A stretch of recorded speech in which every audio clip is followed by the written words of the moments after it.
I'm always interested when they have like virtual cars and virtual drivers. I want to ask about virtual potholes.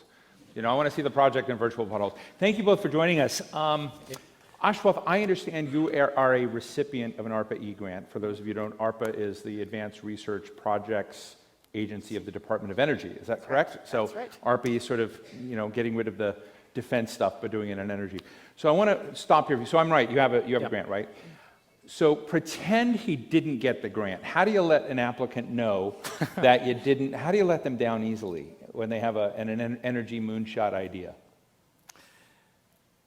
I think the way we let them down easily is to tell the truth, which is that we have so many incredible ideas come into us that we can only fund between 1% and 10% of them. Wow. So I ask this for a reason, because I imagine it might be something like that. I've had the privilege. Have any of you attended the big ARPA-E forum that's held? Anybody in the audience?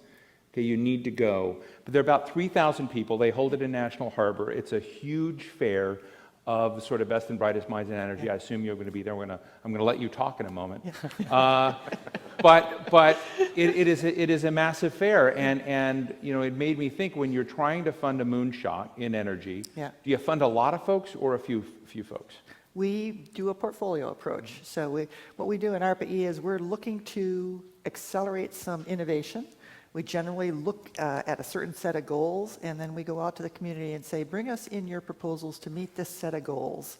And when the teams come back to us, we really look for a distribution of different approaches to meeting those goals. So we don't want to fund everybody doing exactly the same approach. So we like to have a portfolio of different approaches, of different shots on goal, so that the best technology can demonstrate its capabilities. So Aaswath, you're the CEO of SkyCool Systems. What need are you fulfilling in your proposal and now your new company? Well, we're going after one of the biggest users of energy out there, and that's cooling systems. So air conditioners and refrigerators. They're responsible for about 15% of electricity used globally. And what's scary is energy used for cooling is expected to grow about tenfold by the year 2050, primarily driven by the developing world, but also here in the US. And right now, it's responsible for 10% of global CO2 emissions as well. So on a warming planet, there's this dangerous potential for a feedback loop where it gets hotter, we start using more air conditioners, and that makes our planet even warmer. So that's the big picture problem we're trying to go after, and we're trying to attack that by harnessing a renewable approach to achieving cooling. Can you give us the outlines of it? Because I tried to look into it, and best I can do, you're sort of in this Star Trek mode of zapping hot energy from here somehow into the deep cold of space. Is that basically right? That's so how do you do that in layman's terms? Well, we do that by actually exploiting something that happens all the time today. So if you go outside at night and for some reason decide to measure the temperature of the roof of your building, what you'd notice is that especially on a clear night, it would be below the outside air temperature. And that's kind of strange if you think about it. Why should your roof be below the air temperature at night? What's actually happening is that a fraction of the heat that we all emit as a form of light, so think night vision goggles, that kind of infrared light, a fraction of that heat essentially escapes beyond our atmosphere all the way out to the coldness of space. Now, a large fraction is trapped. That's the greenhouse effect you may be familiar with, but a part of it isn't. And because of that, you can essentially get passive cooling, that is electricity-free cooling below the air temperature by just leaving a surface pointed to the sky. So I'm nodding as if I fully understand you, but just presume that I do. Take us to that next step. Well, I want to emphasize that this sounds a bit wacky, but the ancient Egyptians and ancient Persian civilizations actually used this to make ice in the desert at night. So it's a very old idea. The science behind it is a bit newer, but the actual effect and the phenomenon have been known for a very long time. So Mark Andreessen says that the best ideas out there in the world have already been invented, or not just sitting on the shelf. So how did you discover about this ancient idea? Well, we read papers. So this actually started in university. I was at Stanford as a postdoc, and we're just kind of tooling around looking for new ideas and came across some work that had been done in this concept in the 60s, 70s, and 80s. And it had kind of fallen off the face of the academic map, and certainly in terms of as an energy technology. One big thing we realized about why this hadn't been adopted as a technology was that it simply wasn't useful during the day. And that's when we need air conditioning or cooling the most. During the day, if you put something outside, it's going to get heated up by the sun. But we realized if you could put a surface outside that didn't absorb sunlight, but at the same time continued to send its heat out, as I described earlier, you could actually achieve the same cooling during the day as well. And that's, I think, the real innovation, making this possible not just at night, but during the day as well. So Ellen, you're a real scientist. Does his Yes. idea have merit? His idea absolutely has merit. I used to be a physics professor. Right. I could teach this idea probably to my junior level physics classes and I probably, should probably enroll. well, I could probably get about half of them to understand it. But I will say that when Aaswath came to us, or when his team came to us with this idea, we said, well, sure, the physics works, but you're never going to make this commercially viable. The structures are too hard, too difficult. And one of the other amazing things he did, and his team did, was to figure out how to do this in a way where you could actually construct these devices at a scale and at a cost that can be commercially So employed. explain the role of ARPA-E, because when you go into that crowd of 3,000 attendees at your big forum, and you go into the showroom and basically see what everybody's bringing online, it's packed with ideas like yours. And the one thing you hear from everyone in this business is how hard it is to take the idea into the commercial space, that there's this kind of gap, this big desert that's hard to fill. Are you fixing that, or are you bringing other funders in to do it? How do you basically get SkyCool from being a four-person sort of not yet commercial enterprise into something that begins to have scale? Yeah. So we kind of focus on what's called the first valley of death. Okay. Somebody has You call it the first valley of death? Lots of people call it the first valley of death, which is you've got an incredible, beautiful scientific idea, like sending heat into outer space, but you need to demonstrate it to get anybody to take you seriously. You need to take it from something you can demonstrate in the lab to a prototype that looks commercially viable. And so that's the first valley of death, from concept to prototype, that ARPA-E specializes in. Unfortunately, right after that, there's a second valley of death, which is... I just want to say, I'm not the one sensationalizing. Yeah, okay. There's a second valley of death, which is now you've got, your team has this incredible prototype, everybody's excited, and the investor is like, how long is it going to be before that makes me money, and is it really going to be scalable, and is it really going to be robust, and is there really going to be a market for it?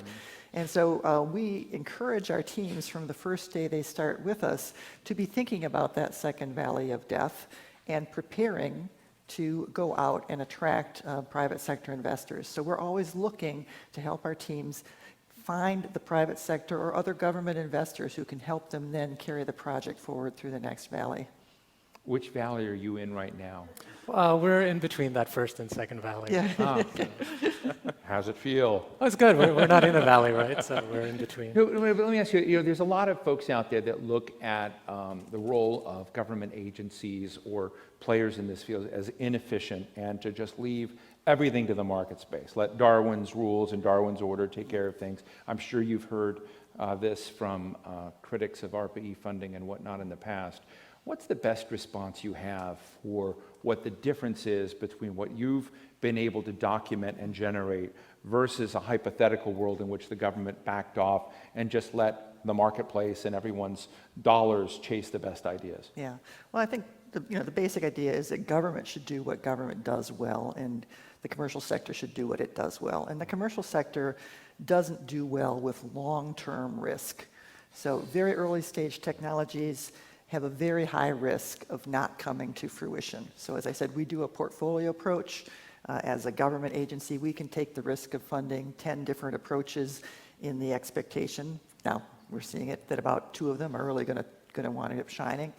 And de-risk that technology until it's ready for the stage at which the private sector is actually ready to step in, and then they can do what they do best, which is driving things forward to commercialization. I imagine there are a lot of geniuses in your space, right? People, yeah, like Maybe. you seem as much of a genius as any other genius I know in my life. But one of the things I found is there are people, I mean, I think Ernie Moniz is a genius, but are they good at running things? I mean, what is the gap between an innovator, a scientist, an engineer? I've met some brilliant people here today, but I'm not sure they'd be the best at running a company. So how do you manage that that different? Because those are different impulses, kind of different skeletal structures.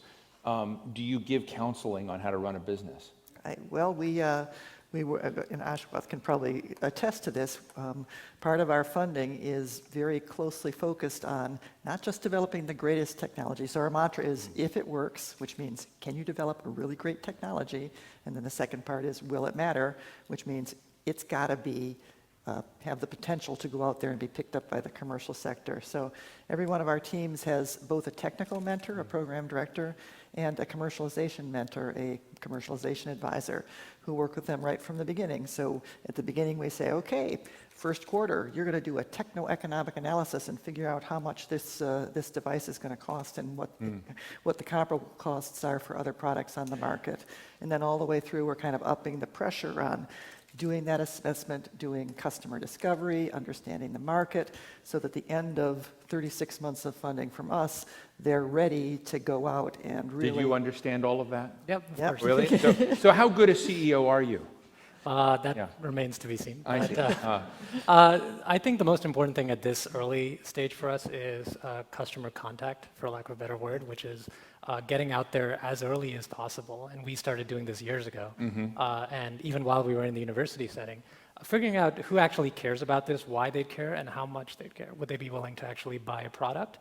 And if so, did we have the makings of a business model for us to spin out the company itself? So that's, at the end of the day, when you're a small startup, that's all that really matters, finding that first customer and finding that pathway to a larger market. Right. Now, which as you look internationally, and we're not the only ones that are basically trying to find an energy moonshot, how would you grade the efforts of, say, China and India and other big Europe, the Europe consortiums that are out there? Are we competing against them? Are we collaborating with them? Do you look at this as a national agenda that's very important, distinctive for the United States? So I'm interested in handicapping what else is going on in the world. Okay, well, I wouldn't project it as a competition so much as... Darn. Everybody's working in this space, and I have to say that... But isn't it better if we win before they win? I won't even go there, but what I will say is, from my perspective, the United States has an amazing, first of all, science and engineering infrastructure, but Europe and China also have good infrastructures, but we also have a really strong innovation and entrepreneurship mentality that is very unusual. It's striking, and as I mentioned, we've got lots of people who want to come and do innovation for ARPA-E. And I think that culture of innovation is very strong in the United States, and it's something we shouldn't lose, and it's something that's keeping us ahead. Are you involved with international programs as well? Not directly, no. But I will say something to add to what Dr. Williams said. The mindset that ARPA-E brings, if, for example, for someone like us, when we were starting off in an academic institution, really focusing on the will it matter part from the beginning is a big difference. There's obviously everything we do builds on decades of underlying basic knowledge generation, which is the scientific world at large. But the part that's focused on getting it out there and making a difference in the marketplace, that requires a different mindset, and it's not immediately obvious, I think, to a lot of folks how you do that. There are a lot of new models, I should say, that are coming up. One model that's coming up actually at the Lawrence Berkeley National Lab is Cyclotron Road.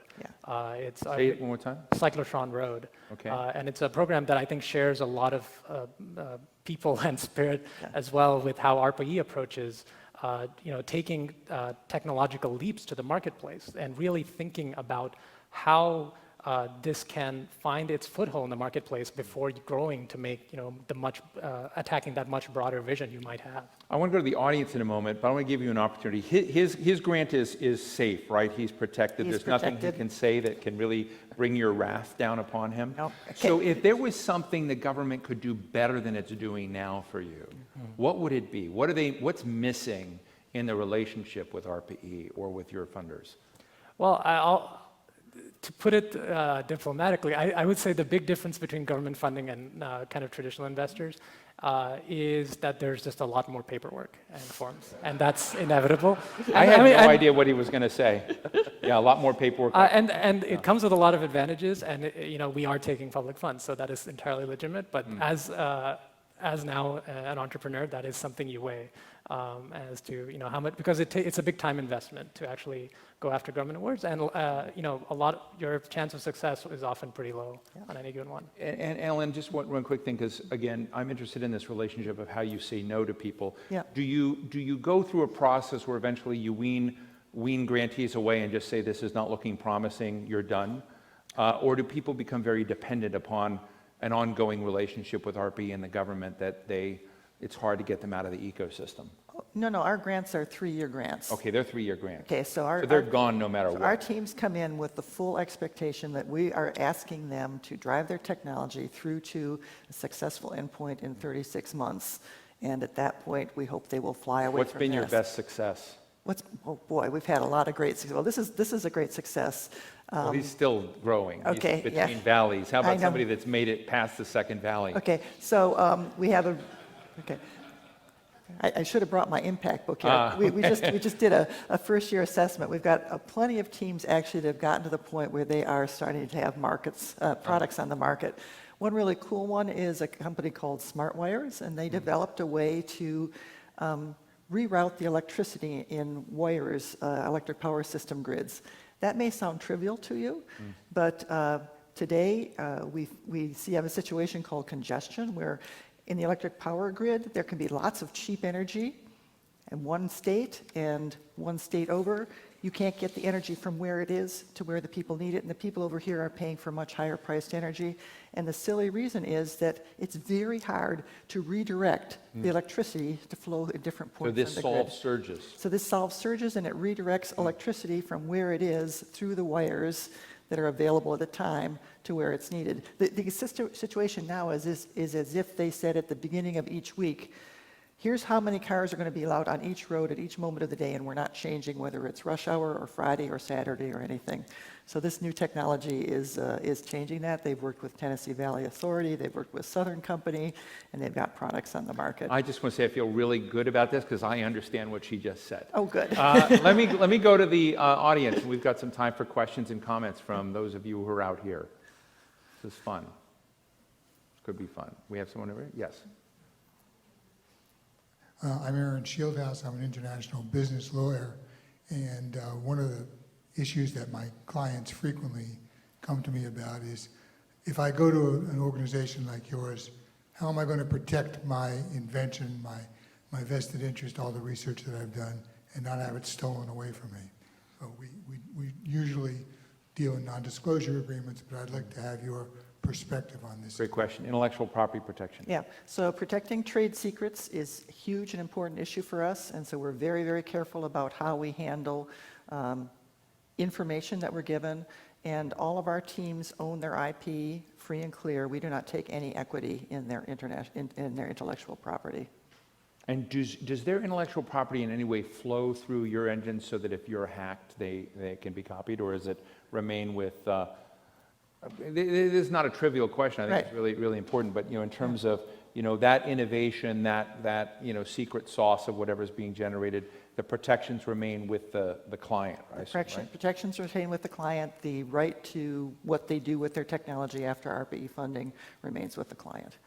Great question. Yeah. Yes, over here, someone.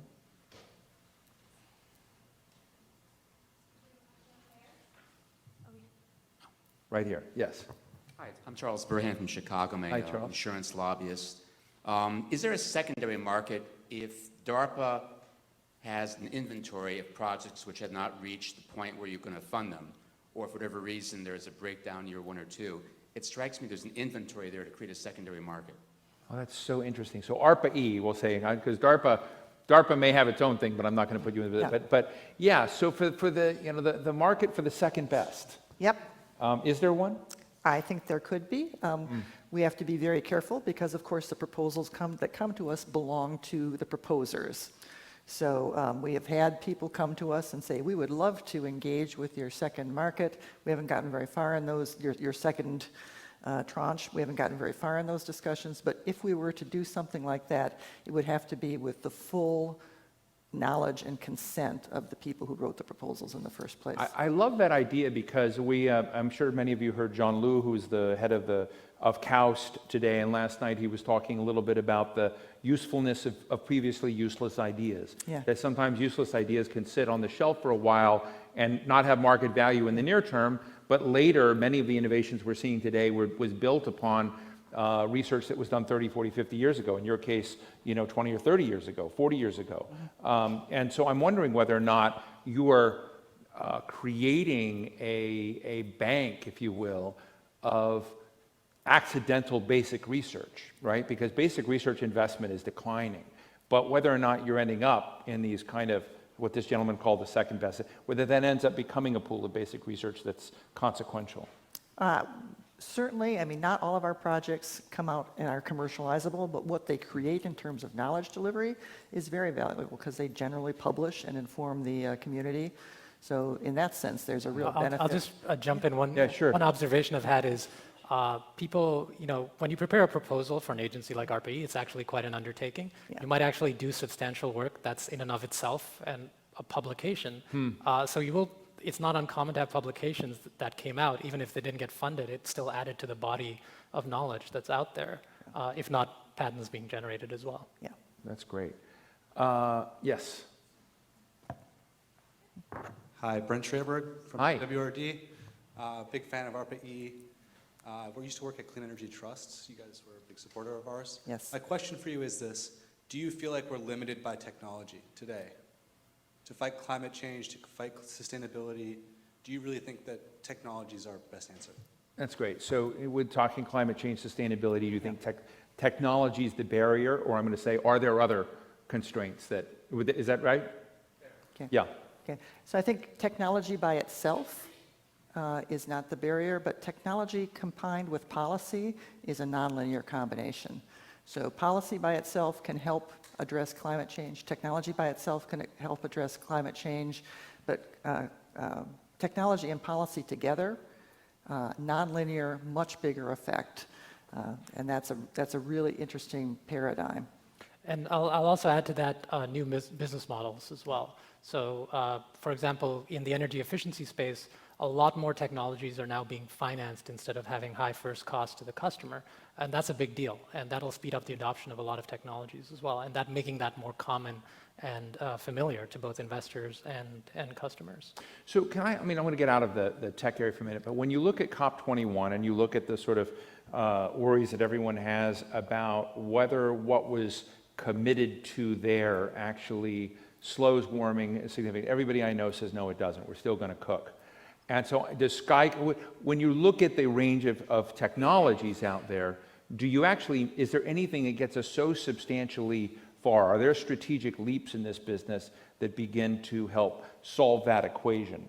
Because, one of the criticisms is that unless China, unless India, and us other players are involved, all of the major efforts that, say, the US and Europe are making become inconsequential and trivial if we don't. And so I'm just interested from a tech solution, does something like SkyCool, if you were to have scale, Matt, does that really move the needle, so to speak, on some of the COP21 targets? It does in a small way, but we can't claim to be the solution to everything because we're only tackling one part of the bigger carbon challenge. I guess my view is that it's ultimately a portfolio approach, and that's okay. There's not going to be any one single big gun. There might be some that are bigger than others, that's for sure. But if you look at what folks like the Breakthrough Energy Coalition are trying to do as well, it's really trying to bring together a range of potential technologies, putting them through the market development process and seeing which ones actually make it through. And I think that's the right approach. Ellen, your thoughts? Well, I would say that the COP21 goals may not save us from cooking, but we'll cook a lot less badly if they're met. And so I would say we need to add on to the COP21 goals. And again, we need a whole portfolio of different energy approaches because there's so many different aspects of energy and no one technology can address them all, but we also need that policy driver. And just in the last few seconds, Ellen, we're here with Boeing. We've had, we've got United Airlines coming in tomorrow, United Technologies we've had here, many other major firm CEOs. Are there firms that really get it, that are easy to work with, that are large scale? Because I know that you've worked with GE, but are there firms that come in and they get the mission and they're very good partners? And then are there firms that I'm more interested in that need to be mentored by you a lot? And how do you handle it? Because you're on the business side, not just the tech side. How do you make the business side fit? Short form. Yeah. We have 9 seconds. Yep, we have to mentor a lot of our teams. You know, we work with our teams and really try to just help them get to the right place. Some of them come in ready to go, some of them need a lot of work. That's our job. That's good. And you're not going to give me names. No. Okay. Ladies and gentlemen, Ellen Williams and Aaswath Raman, thank you so much. This was really fun.